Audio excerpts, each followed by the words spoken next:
अस्सलाम वालेकुम नाज़रीन, प्रोग्राम हादी सेहत में वेलकम। मेरा नाम हकीम नासिर अली मिन्हास है। उम्मीद करता हूँ आप सब खैरियत से होंगे। नाज़रीन, आज आपको जिस मर्दाना बीमारी के बारे में बताऊँगा वो है वेरिकोसील। वेरिकोसील क्या है, इसके कितने ग्रेड्स होते हैं, इसके असबाब और अलामात क्या हैं और तिब में इसका इलाज क्या है। वेरिकोसील एक ऐसा मर्ज़ है जिसकी वजह से बहुत से मर्द बांझपन का शिकार हो जाते हैं और औलाद पैदा करने के काबिल नहीं रहते। नाज़रीन, जैसे कि आप जानते हैं कि मर्दों के अंदर टेस्टिकल्स मौजूद होते हैं, एक दाएं जानिब होता है, एक बाएं जानिब होता है। ये टेस्टिकल्स एक थैली के अंदर मौजूद होते हैं जिसे हम स्क्रॉटम कहते हैं। वेरिकोसील से मुराद टेस्टिकल्स के गिर्द जो स्क्रॉटम के साथ वेन्स होती हैं उनका फूल जाना है। स्क्रॉटम से मुराद इंसानी जिस्म की वो थैली है जिसमें टेस्टिकल्स मौजूद होते हैं। ये मर्ज ज़्यादातर लेफ्ट टेस्टिकल्स में होता है। वेरिकोसील की एक काफ़ी कम्प्लेक्स टर्म है। इंसान के रिप्रोडक्टिव सिस्टम में टेस्टिकल्स शामिल होते हैं। ये टेस्टिकल्स के गिर्द ढीली स्किन स्क्रॉटम में मौजूद होती है। इन टेस्टिकल्स में रिप्रोडक्टिव सेल्स यानी कि स्पर्म्स बनते हैं। इन्हीं टेस्टिकल्स में टेस्टोस्टेरोन भी पैदा होते हैं। ये टेस्टोस्टेरोन अपने मसल्स की ताकत और सेक्सुअल कुव्वत के लिए इस्तेमाल होते हैं। स्क्रॉटम हमारे लिए इन टेस्टिकल्स को ठंडा रखते हैं जिससे हमारे स्पर्म्स की प्रोडक्शन के लिए टेम्परेचर मौजूद रहता है।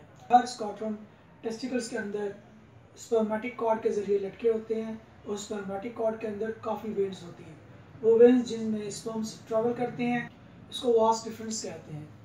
जबकि एक वेन जिसका नाम टेस्टिकुलर आर्टरी है, यह खून को टेस्टिकल से वापस पेंटनी कॉम्प्लेक्स से खून टेस्टिकल्स वेन्स में जाता है। वेन्स में वन वे वॉल्व सेल्स होते हैं जो कि खून को वापस टेस्टिकल्स में जाने से रोकते हैं। जब टेस्टिकल वेन्स में मौजूद ये वॉल्व डैमेज हो जाते हैं, ये काम सही तरह अंजाम नहीं दे पाते जिसकी वजह से खून वापस टेस्टिकल्स को जाना शुरू हो जाता है। क्योंकि बाएं तरफ की वेन्स दाएं तरफ की वेन्स की निस्बत ज़्यादा सीधी और लंबी होती हैं। खून की इस हरकत की वजह से पेंटनी कॉम्प्लेक्स की वेन्स फूल जाती हैं जिसकी वजह से टेस्टिकल का टेम्परेचर बढ़ जाता है।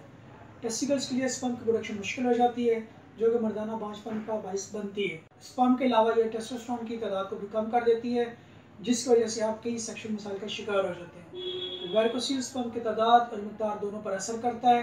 टेस्टिकल्स को एक खास मकसद के तहत जिस्म से बाहर रखा गया है क्योंकि इंसानी जिस्म का दर्जा हरारत ज़्यादा होता है जबकि इसके मुकाबले में टेस्टिकल का दर्जा हरारत बाकी जिस्म से 1 से 2 सेंटीग्रेड कम होता है। नाज़रीन, आप बात करते हैं वेरिकोसील के ग्रेड्स के बारे में। वेरिकोसील के 5 ग्रेड्स होते हैं। सबसे पहले बात करते हैं ग्रेड 1 के बारे में। ग्रेड 1 वेरिकोसील में जोर लगाने पर टेस्टिकल्स में नसों के अंदर खून का दौरानिया रिवर्स नहीं होता। अगर लेटने या खड़े होने पर दोनों सूरतों में वेरिकोसील नज़र ना आए और ना ही मालिश को महसूस हो तो वो ग्रेड 1 वेरिकोसील है। ग्रेड 2 अगर लेटने पर वेरिकोसील महसूस नहीं होता और खड़े होने पर वेरिकोसील महसूस होता हो तो वो ग्रेड 2 है। ग्रेड 3 अगर लेटने और खड़े होने दोनों सूरतों में वेरिकोसील महसूस हो तो वो ग्रेड 3 है। अगर वेरिकोसील की वेन्स में सोजन है, अगर लेटने या खड़े होने पर दोनों सूरतों में वेरिकोसील की जो वेन्स हैं अगर इनका डायमीटर 2 mm से ऊपर है वो वेरिकोसील ग्रेड 3 या 4 है।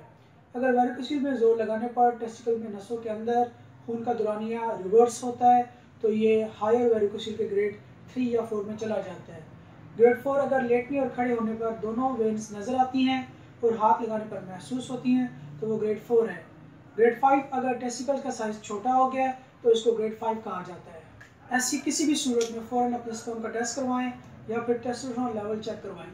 वेरिकोसील की मंदरजा झैल अलामात हैं टेस्टिकल्स में दर्द होना, टेस्टिकल्स में चुभन का होना, टेस्टिकल्स की थैली के नज़दीक सोजन, स्क्रॉटम के अंदर वेन्स का फूल जाना, टेस्टिकल्स का सिकुड़ जाना। इस बीमारी में खुसरे के ऊपर एक उभार सा मालूम होता है जो नीचे से खुला हुआ और ऊपर से तंग और गिरादार होता है।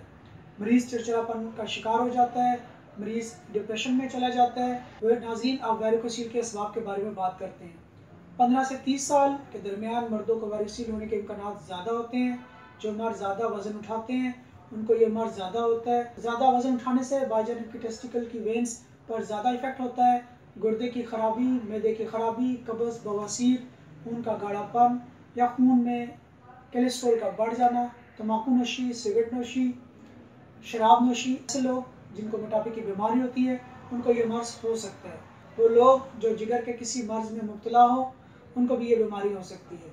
नाज़रीन, वेरिकोसील की वजह से लो स्पर्म काउंट भी डेवलप हो जाता है। इसकी वजह से ओलिगोस्पर्मिया डेवलप हो सकता है और बाज़ औक़ात ऐसा भी होता है कि ज़ीरो स्पर्म काउंट यानी कि एज़ोस्पर्मिया भी डेवलप हो जाए। नाज़रीन, मैं आपको ये कहना चाहूँगा कि इनमें वेरिकोसील का तरीका इलाज नहायत मौसर और पुरअसर है जो कि वेरिकोसील को मुकम्मल ख़त्मा कर देता है। कुदरती तरीका इलाज ही ऐसा इलाज है जिसके रिजल्ट मुस्तकिल हैं। हादी दवाखाना पर मेडिकल रिपोर्ट्स की मदद से मरीज़ में मर्ज़ की तशख़ीस की जाती है और मरीज़ में वेरिकोसील की नोयत को मालूम किया जाता है। हादी दवाखाना पर बगैर ऑपरेशन वेरिकोसील का 100% इलाज मुमकिन है। हादी दवाखाना पर वेरिकोसील के असल असबाब को नज़र रखकर इसका इलाज किया जाता है। वेरिकोसील के इलाज के बाद ओलिगोस्पर्मिया और नेक्रोस्पर्मिया की बीमारी से निजात हासिल हो जाती है। तो फिर आज हादी दवाखाना पर तशरीफ़ लाएँ और मुकम्मल यकीन के साथ अपना इलाज करवाएँ। अल्लाह हाफ़िज़।